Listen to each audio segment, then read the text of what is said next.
What a night for Warriors fans, huh? If you watched that game, you know exactly what I'm talking about. Another wild comeback. Another reminder that this Golden State squad, no matter how doubted, still has that fire inside. They were trailing almost the entire game, at one point down by as many as 18, and still found a way to claw back and steal it. And yeah, you had Steph doing what only Steph can do, but it was more than that. This wasn't just a one-man show, it was a team effort, a glimpse of chemistry and fight we haven't really seen since that title run back in 2022.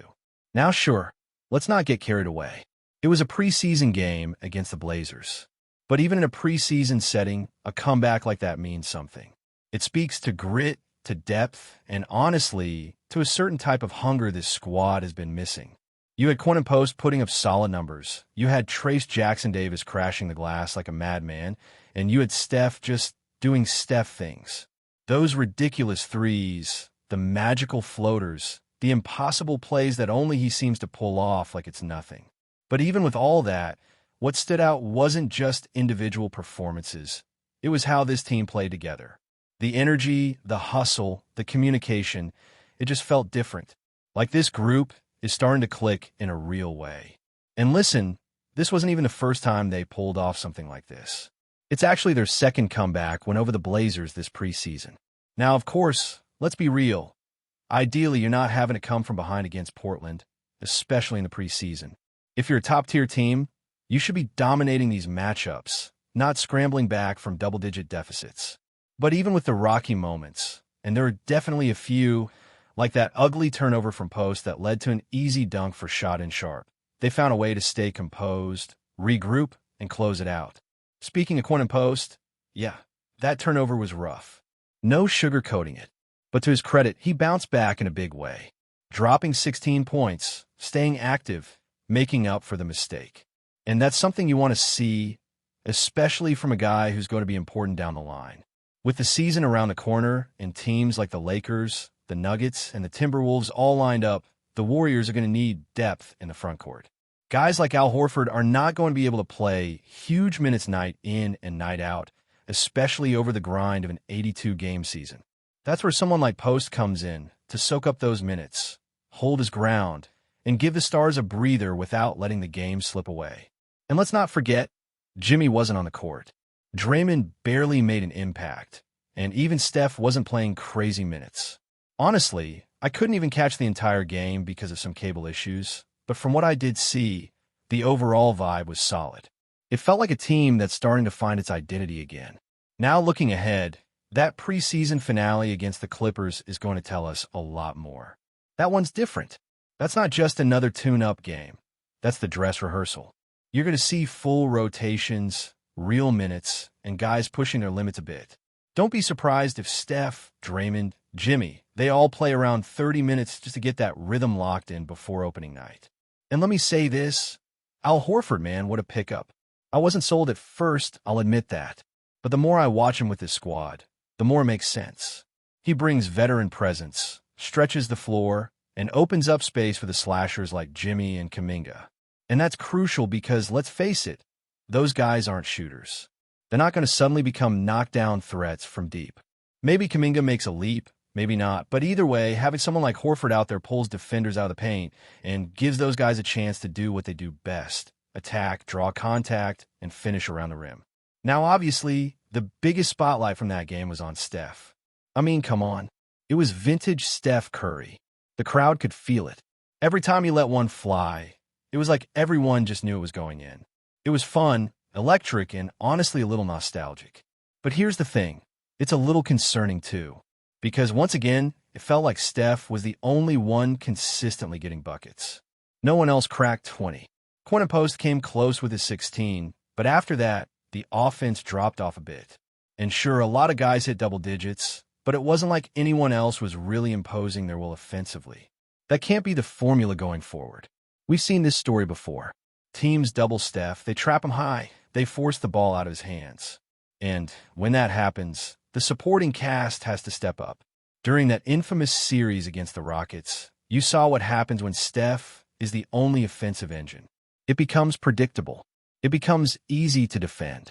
And while guys like Buddy Hield or Brandon Podziemski might have flashes, Pods was great against the Lakers the other night. That's not something you can count on game in and game out. The Warriors need a consistent second or third scorer. Jimmy brings that relentless energy, that physicality, but he's not going to drop 25 and a quarter. He's going to grind, draw fouls, finish tough plays, but he's not that explosive scorer. And Kuminga? Man, I want to believe. I want him to be that guy, but I just don't know if he has that next-level scoring bag yet. He's so similar to Jimmy stylistically, and while that's not a bad thing, it doesn't solve the spacing or scoring distribution issues. Unless someone makes a real leap, Steph's going to carry a massive offensive load once again, and that's risky, especially over a long season with real defensive matchups and physical battles. Now, one thing I love from this game, and I can't stress this enough, is how the new hot contact rule is playing out. Steph went 12 for 13 from the line. 12 for 13. That's wild. Those are James Harden in his prime kind of numbers. And when you've got someone like Steph, who already gets defenders off balance just by existing, adding the possibility of drawing more free throws, that's dangerous. That kept the Warriors in the game. That helped spark the comeback. And it could be a real game changer throughout the season. I'm curious to see if that trend continues in Friday's game against the Clippers. Speaking of which, yes, I double-checked, is Friday. That's the final preseason game. And it's at home, so expect a playoff-like energy from the crowd. It's going to feel different. It's going to feel real. I think everyone's going to go all in for this one. Starters logging solid minutes, rotations getting tested, and we'll get a real preview of what opening night is going to look like. And remember, they open the season against the Lakers. A full-strength Lakers team, by the way. We're talking about Marcus Smart and Luka Doncic both on the floor. The Warriors haven't had to face both of those guys together yet, not in the preseason. So this is going to be a true test, and I think Friday's game sets the tone. And then there's that wild ESPN prediction. Man, I don't know how many of you saw it, but they had the Warriors finishing first overall. First, not just top three, not second, number one, with a projected 59 wins. That's bold. But reading through their reasoning, it kind of makes sense. They basically said that, yeah, there might be more talented rosters out there, but all those other squads come with question marks. Chemistry issues, injury histories, coaching concerns. But the Warriors? According to ESPN, they're the most complete team with the fewest unknowns. And when you think about it, that's hard to argue against. A full offseason with Jimmy, Horford in the mix, Quinn and Post showing real development. It's all trending in the right direction. Now do I think they'll finish first? I hope so. I'm not fully sold on that just yet, but I definitely see them as a top 3 team if they keep building this momentum. The energy feels right. The pieces are starting to gel. And if they stay healthy, this could be a scary squad. There are some concerns, sure, like Quinn Post still struggling with physicality in the paint. I saw him get bodied a few times by Donovan Clingan, and that's going to be an issue when the playoffs roll around. You're going to face big, strong, physical centers who live in the post. And if Post can't hold his ground, that's a whole other teams will exploit. And don't even get me started on Victor Wembanyama. That dude is different. I watched him the other night just casually block a shot with one arm without even jumping, and it's like, how do you game plan for that? If the Warriors run into the Spurs in the playoffs, that's going to be a battle. Honestly, outside of the Rockets, the Spurs might be the team I'm most concerned about. The Thunder? Nah. If you let Indiana take you to 7 games, I'm sorry, you're not that guy. And when we're talking about threats in the West, you can't ignore the Rockets either. That team is young, they're athletic, and they've got just enough experience now to be dangerous. And what makes them a real problem isn't just their talent. It's the fact that they got the kind of length and speed that's historically given the Warriors problems. Add the right coaching into the mix, and now you're looking at a team that knows how to use that to their advantage.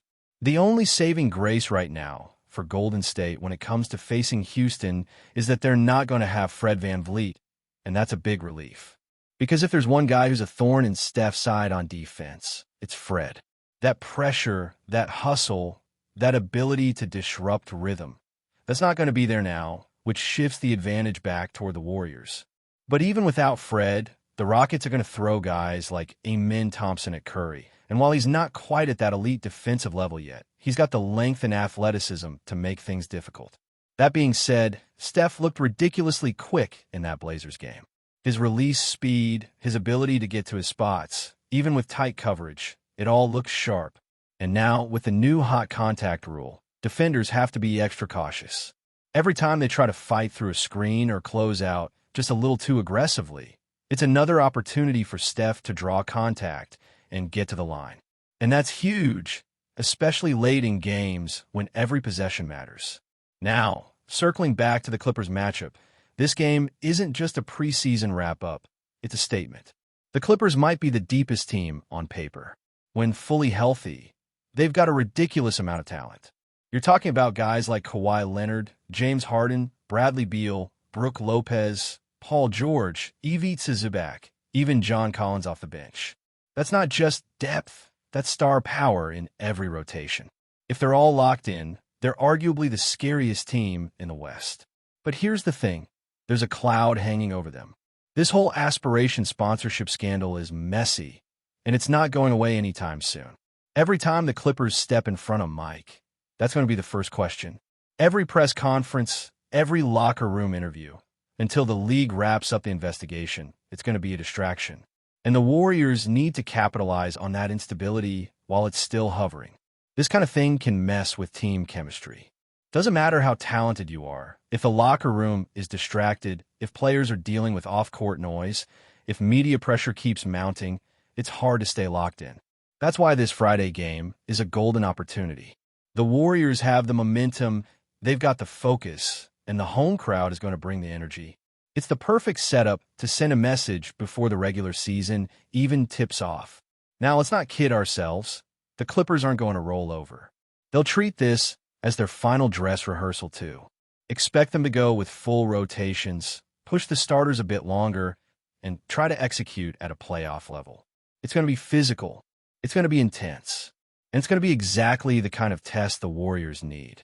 Because if you want to start the season strong, you've got to be ready for real competition. And the Lakers on opening night? That's going to be another war. You've got Luka Doncic and Marcus Smart together for the first time this preseason. The Warriors haven't seen that combo yet, and that's going to be a challenge, especially if Smart takes the job of shadowing Steph for most of the game. Before we continue, make sure to leave a like and subscribe to the channel so you won't miss any exclusive Dubs updates. Let's keep going. The basketball world is buzzing with one of the most sensational rumors of the season. Kevin Durant is reportedly set to make a jaw-dropping return to Golden State.